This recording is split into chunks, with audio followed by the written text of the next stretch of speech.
Welcome you all at my YouTube channel nursing goals. तो आज मैं एक नए सेशन के साथ और नए सब्जेक्ट के साथ आई हूँ जो कि है रिसर्च। रिसर्च आपका बहुत इंपॉर्टेंट सब्जेक्ट है। थ्योरी सिनेरियो में भी और प्रैक्टिकल सिनेरियो में भी इसका बहुत बड़ा योगदान है। जब भी आप हायर स्टडीज करने जाओगे तो वहाँ पे आपको रिसर्च को अपने साथ साथ लेकर ही चलना होगा। बहुत सारी रिसर्च स्टडीज करनी होगी, तो जब आपकी थ्योरी मजबूत होगी तभी आप वहाँ पे अच्छा कर पाओगे। टाइम को वेस्ट ना करते हुए हम आगे क्लास की ओर बढ़ते हैं, डिस्कस कर लेते हैं अभी हम क्या क्या पढ़ेंगे।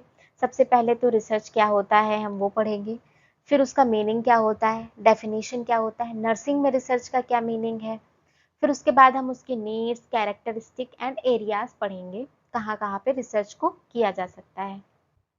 फर्स्ट ऑफ ऑल हम देखते हैं कि रिसर्च वर्ड का मीनिंग क्या होता है। तो बेसिकली रिसर्च आपका फ्रेंच वर्ड से डिराइव्ड हुआ है या फिर फ्रेंच वर्ड है जिसका मतलब होता है सीक और सर्च। कोई भी चीज को सर्च करना, खोजना, ढूंढना, उसको हम रिसर्च कहते हैं। फॉर एग्जाम्पल क्या बोलते हो, ये चीज ढूंढनी है, मैं ये चीज सर्च कर रहा हूँ, है ना। तो रिसर्च का मतलब भी कुछ ढूंढना या कुछ सर्च करना ही होता है। अगर हम इन दोनों वर्ड को डिवाइड कर दें या अलग अलग कर दें, सेपरेट कर दें, तो री का मतलब क्या है और सर्च का मतलब क्या है। तो जिसमें आपको री का मतलब मिलेगा अगेन, एंड सर्च का मतलब है to look for something. Again मतलब पुनः, वापस से कुछ ढूंढना या फिर सर्च करना, उसे हम रिसर्च कहते हैं। For example reuse.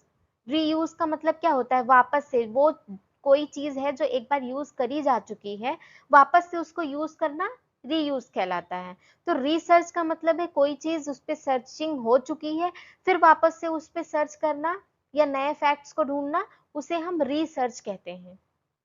अगर हम एक और एग्जाम्पल के साथ रिसर्च की मीनिंग को समझें, जब भी आप सीरियल देखते हो तो आता है रिकैप।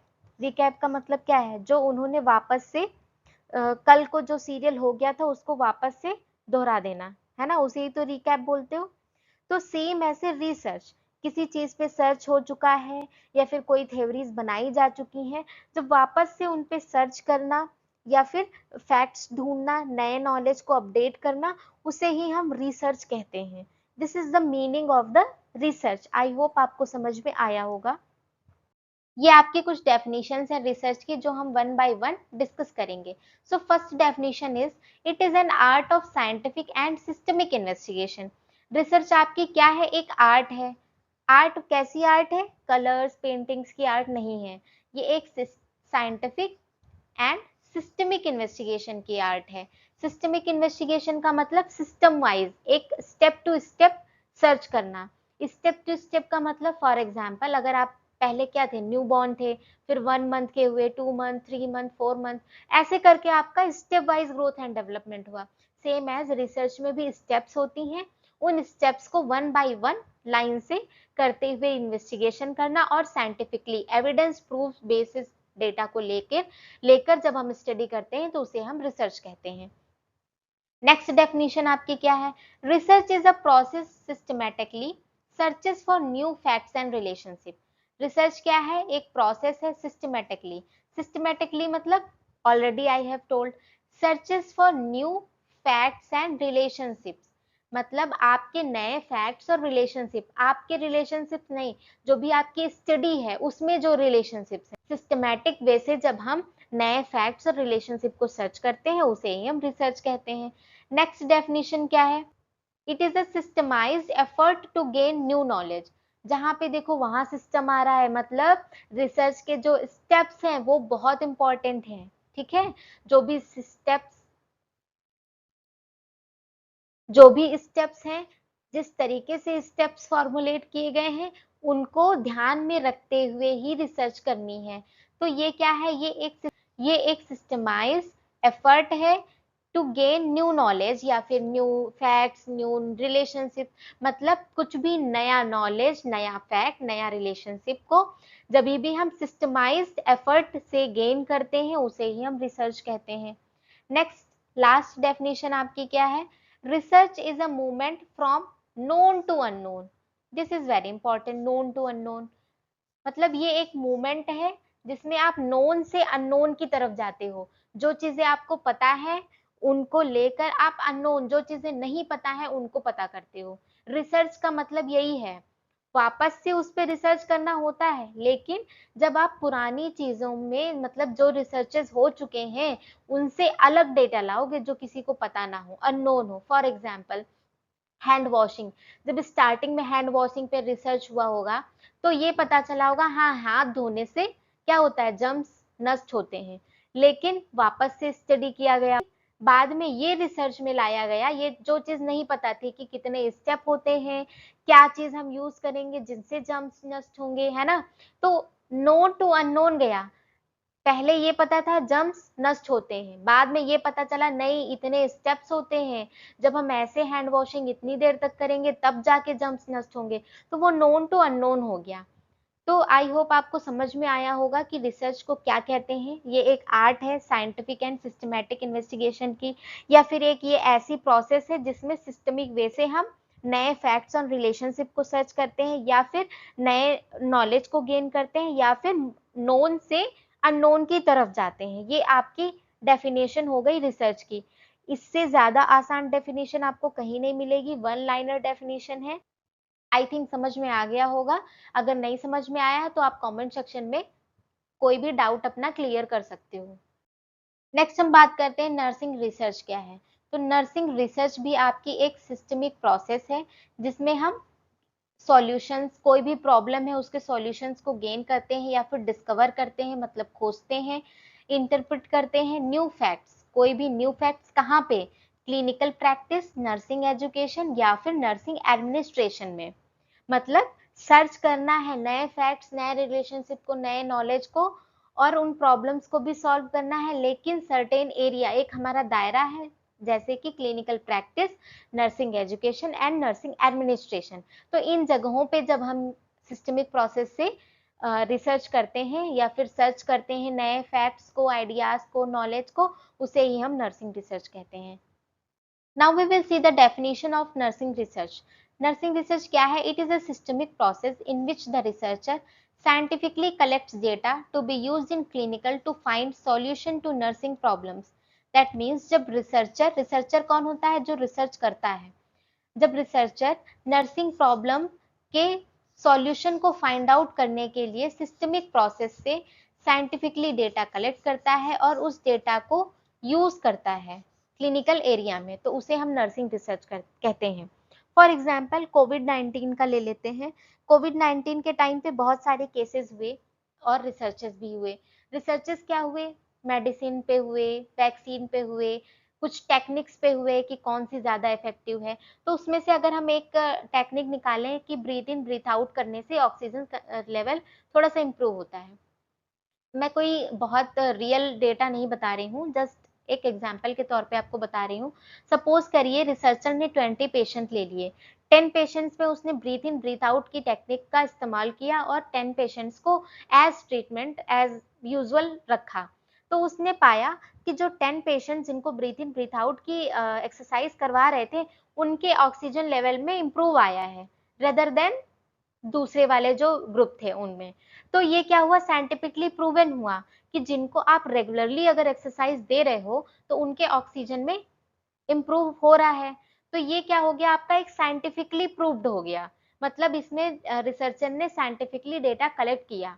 तो इसे ही हम एक तरीके से बोलेंगे research.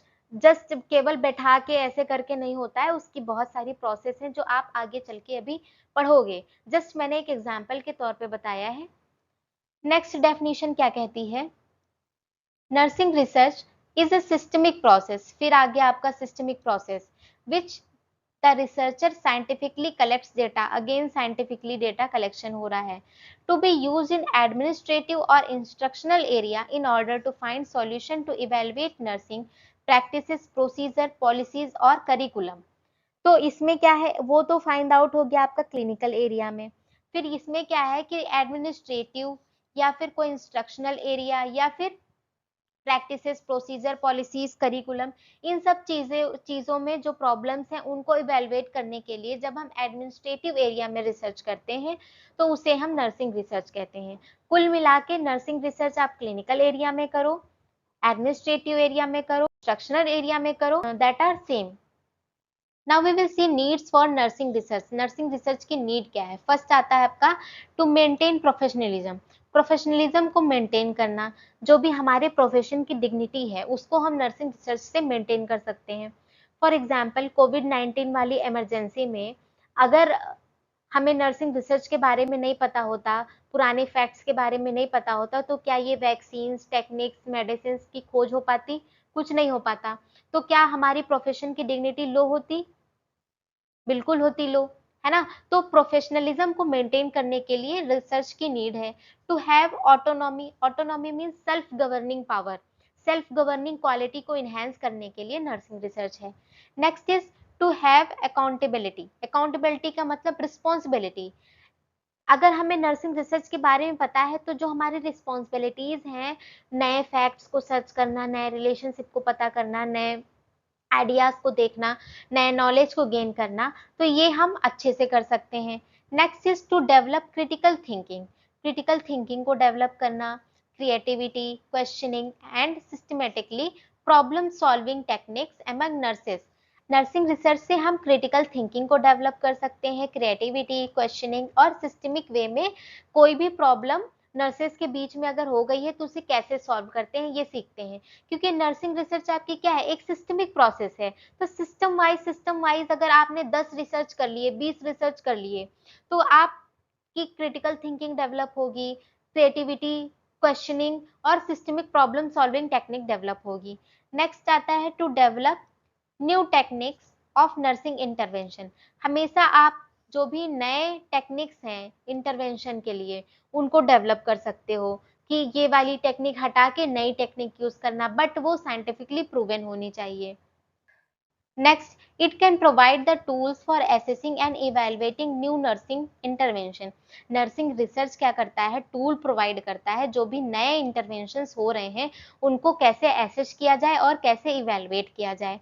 Next is to define the parameters of nursing.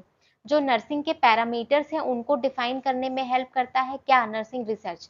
कैसे? जो भी बाउंड्रीज है नर्सिंग प्रोफेशन की उनको आइडेंटिफाई करना। नर्सिंग प्रोफेशन बहुत ही ब्रॉड है, अभी तो आधी फील्ड तक भी नहीं पहुंचे, है ना? तो धीरे धीरे नए नए इंटरवेंशन करके नई नई मशीनें आ गई, उन मशीनों को भी और इनहेंस करा जाए, तो इस तरीके से क्या होगा? ये नर्सिंग रिसर्च से ही पॉसिबल है। Next is to provide foundation for evidence based practice. पहले क्या होता था? बस कह दिया। अब क्या है? Evidence based practice. Evidence based का मतलब जो साइंटिफिकली ऑलरेडी प्रूवन हो कि हाँ इस ये करने से ये होता है, ये प्रूव्ड है, तो उस प्रैक्टिस को अगर हम अपनाएंगे तो इफेक्टिव रिजल्ट मिलेगा, जो कि पॉसिबल है नर्सिंग रिसर्च से ही। Next, to help in expansion of knowledge. Knowledge को बढ़ाने में, which is essential for continued growth of nursing profession. मतलब नर्सिंग रिसर्च से ही जो नॉलेज है नर्सेस का वो एक्सपेंस हो सकता है, इनहेंस हो सकता है, जिससे नर्सिंग प्रोफेशन में ग्रोथ लाई जा सकती है। And last one is to enhance the body of professional knowledge.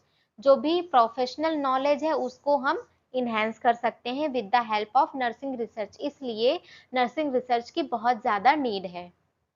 Next अगर हम बात करें तो कैरेक्टरिस्टिक्स ऑफ रिसर्च, रिसर्च कैसा होना चाहिए? तो first one is the purpose of research should be very clearly defined. जो पर्पस है रिसर्च का वो बहुत ही क्लियर तरीके से डिफाइंड होना चाहिए। और common concept should be used in study. जो भी कॉमन कॉन्सेप्ट हैं वो स्टडी में यूज होने चाहिए। पर्पस मतलब हम ये रिसर्च क्यों कर रहे हैं, कोई भी आपकी रिसर्च है वो क्यों कर रहे हो, उसका जो भी पर्पस है वो क्लियरली डिफाइंड होना चाहिए। Next is the research procedures should be described in sufficient detailed information होनी चाहिए, किसकी? जो भी रिसर्च प्रोसीजर्स हैं, जिससे क्या होगा? To permit another researchers to repeat the same research for further advancement. That means जो भी आप प्रोसीजर यूज कर रहे हो अगर आप अच्छे से डिफाइन करोगे तो ही अगर कोई दूसरा रिसर्चर उस पे उसको अच्छा करने के लिए, उस पे इनहेंस या एडवांसमेंट करने के लिए रिसर्च करेगा तो उसको पता चलेगा। अगर आपने अबड़म गबड़म लिख दिया, कुछ भी ऐसे ही कुछ डिफाइन नहीं किया, अच्छे से डिटेल नहीं दी, तो अगर कोई दूसरा रिसर्च आपका रिसर्चर अगर रिसर्च उठाएगा तो फिर उसको क्या ही समझ में आएगा, वो बंद करके रख देगा और आपने जो रिसर्च किया है उस पे कभी भी इन्हेंसमेंट, एडवांसमेंट नहीं हो पाएगा। आपने जो बता दिए खत्म, क्योंकि और किसी को समझ में ही नहीं आ रहा है। तो जब आप अच्छे से सफिशिएंट डिटेल प्रोवाइड करोगे तो ही दूसरा रिसर्च आपकी रिसर्च पे रिसर्च करके और अच्छे तरीके से एडवांसमेंट ला पाएगा। Next it should be orderly and systemic process. ये तो बहुत इंपॉर्टेंट है कि ये क्या है, सिस्टमिक प्रोसेस और ऑर्डरली, मतलब सिस्टमिक प्रोसेस से इसको होना चाहिए। And it should be based on current profession issues, जो भी आपके इश्यूज हैं प्रेजेंट टाइम के, उन पे बेस्ड होना चाहिए। And the procedural design of the research should be carefully planned. जो भी आपकी प्रोसीजरल डिजाइन है वो केयरफुली प्लान्ड होनी चाहिए। फॉर एग्जाम्पल ऐसा नहीं होना चाहिए कि आपने बोला कि मैं रिसर्च करने जा रहा हूँ, डिजाइन का पता नहीं, मेथड का पता नहीं, क्लास असाइनमेंट की तरह रिसर्च करके रख दिया है। नहीं, सारा कुछ वेल प्लान्ड होना चाहिए। Next is the researcher should report the complete frankness flaws in procedural design and estimate their efforts upon findings. मतलब क्लियरिटी तरीके से उनको रिसर्चर को बताना होगा कि जो भी उन्होंने फ्रैंकनेस फ्लॉज, मतलब जो भी उन्होंने कठिनाइयां प्रोसीजरल डिजाइन के टाइम पे फेस की है, तो ये सारी उनको रिपोर्ट में पूरे तरीके से बताना है। The analysis of data should be sufficiently adequate. जो भी एनालिसिस हो रहा है एडिक्वेट करना है, ये नहीं कि जो आधा मतलब डेटा है वो गायब ही कर दिया है, चूहे खा गए आधे डेटा को, ऐसा कुछ नहीं करना है। जो भी एनालिसिस हुआ है, जैसा भी डेटा है, वो एकदम एक्यूरेट होना चाहिए, सही होना चाहिए। Next is conclusions should be confined to those justified by the data of research and limited to those for what data provides and adequate। जो conclusion है वो भी बहुत ही आपका clear तरीके से defined होना चाहिए। जो भी आपका एनालिसिस हुआ है, जो भी लिमिटेशंस हैं, जो भी जिस स्टडी के लिए आपने डेटा लिया है, वो सारी चीजें आपके कंक्लूजन में सटीक तरीके से लिखी होनी चाहिए। दैट मीन्स रिसर्च आपका ट्रू होना चाहिए, कुछ भी बकवास, कुछ भी इररिस्पॉन्सिबल वाली हरकतें रिसर्च में नहीं होनी चाहिए। अब अगर हम बात करें कि क्वालिटीज क्या होती हैं गुड रिसर्च की, तो it should be systematic, logical होना चाहिए, इंपेरिकल होना चाहिए एंड रेप्लिकेबल होना चाहिए। Good research is systematic.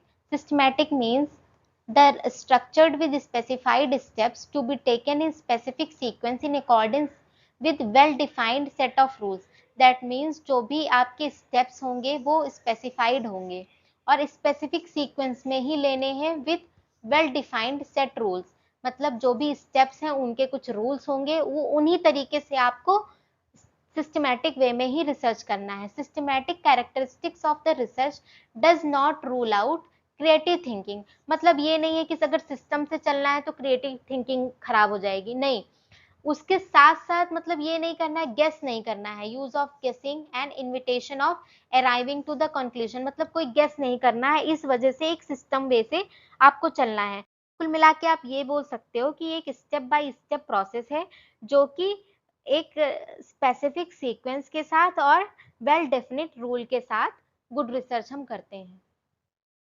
Good research is logical. Logical का मतलब है वहां पे लॉजिक्स यूज होंगे। लॉजिक मतलब रीजनिंग, सर्टेन रूल्स होंगे। तो जब इन सारी चीजों को फॉलो करके हम रिसर्च करते हैं तो हमारी एक अच्छी रिसर्च कहलाती है।